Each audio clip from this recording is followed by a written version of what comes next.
എടാ കുട്ടാ, കാറ് വീണ്ടും പണി വന്നോട്ടാ. നിന്നോട് ഞാൻ അപ്പഴേ പറഞ്ഞ ഈ പാട്ട വണ്ടി എടുത്ത് ട്രിപ്പ് പോയരുതെന്ന്. എടാ, നമ്മുടെ കയ്യിൽ പായില്ലേ, നമുക്ക് ഈ റോഡിലങ്ങ് വിരിച്ചാലും. എന്താ അഭിപ്രായം? എടാ, എന്റെ പായിന്ന് സരസ്വതി നാമങ്ങളൊന്നും പറയിപ്പിക്കരുത്. അവന്റെ ഒരു ഐഡിയ. ഞാൻ അങ്ങോട്ട് ഇറങ്ങി അങ്ങ് നടന്നു. നടക്കാനോ? ഞാനോ? ഇമ്പോസിബിൾ. എടാ, നമ്മളെ വെൽക്കം ചെയ്യണ്.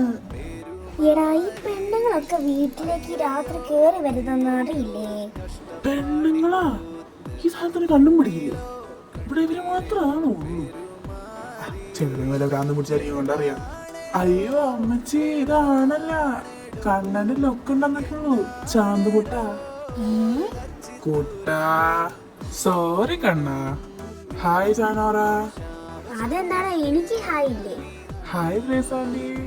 എന്നതാ എന്റെ കർത്താവ് ഞാൻ കേക്കണേ? ആന്റിയോ? അത് ഞാൻ ഇത്രയും കാണാൻ എങ്ങായിട്ടുള്ള ഒരാളെ കണ്ടിട്ട് നീ ആന്റി എന്ന് വിളിക്കുന്നേ? പിന്നെ എന്നതാ വിളിക്കണ്ടേ? ആന്റി എന്ന് വിളിച്ച അല്ല, നമ്മളെങ്ങനെ ഈ പ്രയത്നം ഒഴിപ്പിക്കാൻ പോണേ?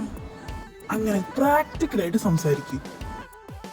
ഓം നമ ശിവായ, ഓം നമ ശിവായ, ഓം നമ ശിവായ. തെണ്ടി കുഴിച്ചു പിടിച്ചിട്ടാണോ ഓം നമ ശിവായ പറയണേ? എനിക്കിതൊക്കെ അറിയുള്ളൂ എന്റെ പെങ്ങളെ.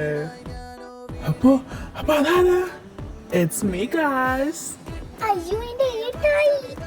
ഏട്ടായി കോഫി. ഗൈസ്, ഞാൻ ഇൻസ്റ്റയിൽ തന്നാ ഫോളോ ആക്കണം. പൂക്കി കോസ്റ്റ് 1 2 3. 4 5 6 ഇല്ല. അത് ഞാൻ വേണ്ടാന്ന് വെച്ച്. അപ്പൊ ഗെയിം സ്റ്റാർട്ട്സ് നൗ. പെട്ടുപോയ